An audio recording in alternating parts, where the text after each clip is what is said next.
নমস্কার বন্ধুরা, দুই বন্ধু রাহুল আর রোহিত। রাহুল ঠিক করলো যে সে প্রতি মাসে 5,000 টাকা করে ইনভেস্ট করবে এবং আগামী 20 বছর ধরে সে এই টাকাটা ইনভেস্ট করবে।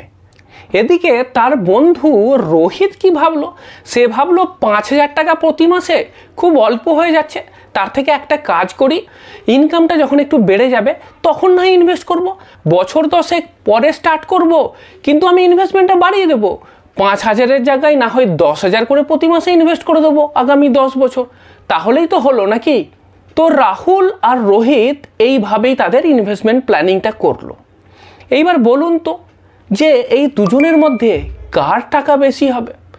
দেখুন, যদি আমি দেখি ইনভেস্টমেন্ট অ্যামাউন্ট, তাহলে আমি কি দেখতে পাচ্ছি, রাহুলের ক্ষেত্রে সে 5,000 টাকা করে প্রতি মাসে দিচ্ছে এবং 20 বছর দিচ্ছে, তাহলে তার ইনভেস্টমেন্ট অ্যামাউন্ট কত হবে, 12 লাখ টাকা। আর রোহিত যে 10 বছর পরে শুরু করলো, তার ইনভেস্টমেন্ট অ্যামাউন্ট কত, তারও কিন্তু একই, সেও 10 বছর যদিও বা দিচ্ছে, কিন্তু সে তো মাসে 10,000 দিচ্ছে, সুতরাং তারও ইনভেস্টমেন্ট অ্যামাউন্ট কিন্তু আপনার 12 লাখ টাকাই। এইবার যদি আপনি এই দুজনের ম্যাচুরিটি ভ্যালু দেখেন, তাহলে কিন্তু একটা চমকপ্রদ রেজাল্ট দেখতে পাবেন। রাহুল যে প্রতি মাসে 5,000 টাকা করে দিচ্ছিল, 20 বছর পরে সে প্রায় 50 লাখ টাকার মতো পাবে। আর রোহিত সে কত পাবে জানেন, সে পাবে মাত্র 23 লাখ টাকা। সুতরাং বুঝতেই পাচ্ছেন যে সময়টা কিন্তু সবথেকে বড় এবং ইম্পর্টেন্ট ফ্যাক্টর। অ্যামাউন্ট কত দিচ্ছেন সেটা গুরুত্বপূর্ণ, তার থেকেও অনেক বেশি গুরুত্বপূর্ণ কত সময় আপনি দিচ্ছেন, সেটাই কিন্তু আপনার ভবিষ্যৎকে নির্ধারণ করবে। তাই আজকের এই ভিডিওটা শেষ পর্যন্ত দেখুন, কারণ আপনি আজকে যে সিদ্ধান্ত নেবেন সেই সিদ্ধান্তের উপরেই কিন্তু নির্ভর করবে আপনার ভবিষ্যতের সম্পদ।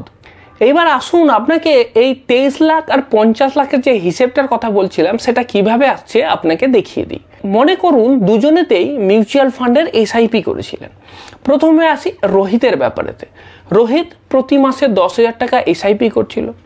আমি ধরে নিলাম মিউচুয়াল ফান্ড থেকে 12% রিটার্ন এসেছে, তাহলে রোহিতের টোটাল ইনভেস্টমেন্ট ভ্যালু কত হবে, 12 লাখ টাকা।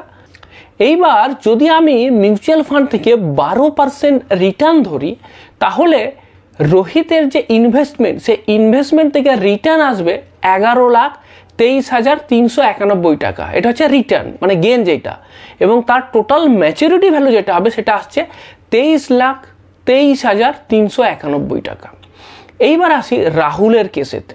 এসআইপির যে অ্যামাউন্ট সেটা হচ্ছে 5,000 টাকা।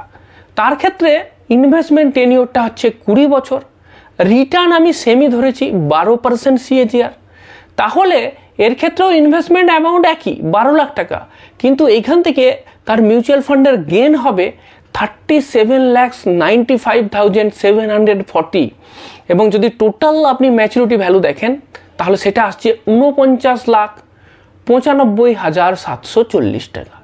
সুতরাং দেখতে পেলেন যে দু ক্ষেত্রে ম্যাচুরিটি ভ্যালুর কত তফাৎ। দ্বিতীয় ক্ষেত্রে ম্যাচুরিটি ভ্যালু ডবল হয়ে গেল, যদিও বা ইনভেস্টমেন্ট অ্যামাউন্ট কিন্তু সমানই ছিল। এইবার এই যে ক্যালকুলেশনটা করেছি সেটা আমি 12% মিউচুয়াল ফান্ডের সিএজিআর হারে রিটার্নের ক্ষেত্রে করেছি। এইবার যদি মিউচুয়াল ফান্ডের রিটার্ন 15% হয়, তাহলে রেজাল্টটা আরও চমকপ্রদ। সেক্ষেত্রে রাহুলের ম্যাচুরিটি ভ্যালু আসবে 75.91 ল্যাক্স, আর রোহিত পাবে মাত্র 27.90 ল্যাক্স। তাহলে এই ভিডিও থেকে আমরা কি কি শিক্ষা পাচ্ছি, 5টা মেজর লার্নিং এই ভিডিও থেকে আমরা পাচ্ছি, সেগুলো এক এক করে আপনাকে বলছি। প্রথম learning, time is the most powerful factor in investing.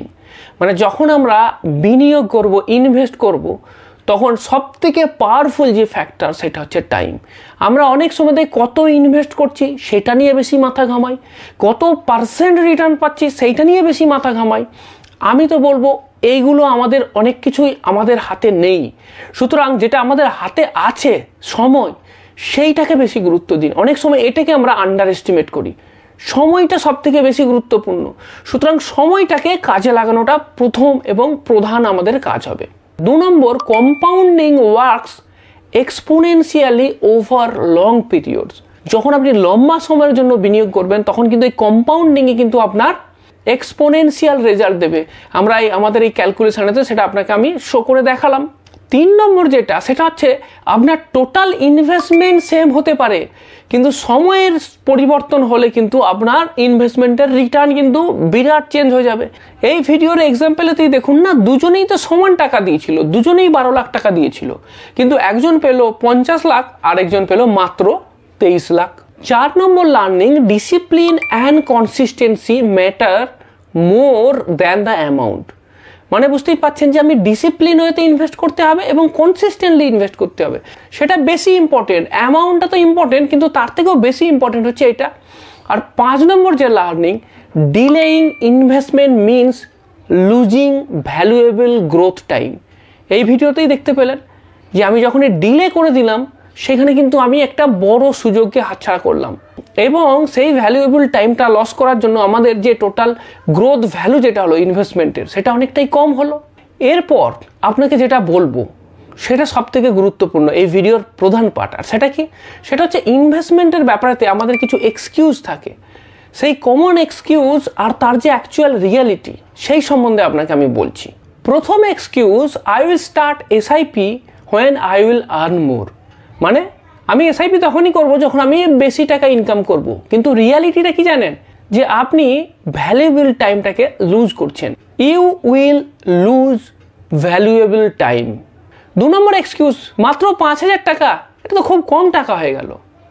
Reality হচ্ছে যে এই মাত্র 5,000 টাকা বেশি সময়ের জন্য ইনভেস্ট যদি করেন, মানে small SIP, longer tenure, big wealth. 3 number excuse, let me save 10,000 and invest letter. আরে মাসে আমাকে অ্যাটলিস্ট 10,000 টাকা করে জমা তো করতে দিন, তারপরেই না এসআইপি করব। কিন্তু রিয়ালিটিটা হচ্ছে যে আজকের 5,000 টাকা আগামীকালের 10,000কে বিট করতে পারে। এই এক্সাম্পলেতেই দেখলেন যে রাহুলের আজকের দিনের 5,000 টাকা রোহিতের আগামী দিনের 10,000কে গুনে গুনে কীভাবে 2 গোল দিয়ে দিল। তো এই ভিডিও থেকে ফুল অ্যান্ড ফাইনাল লার্নিং কি এলো?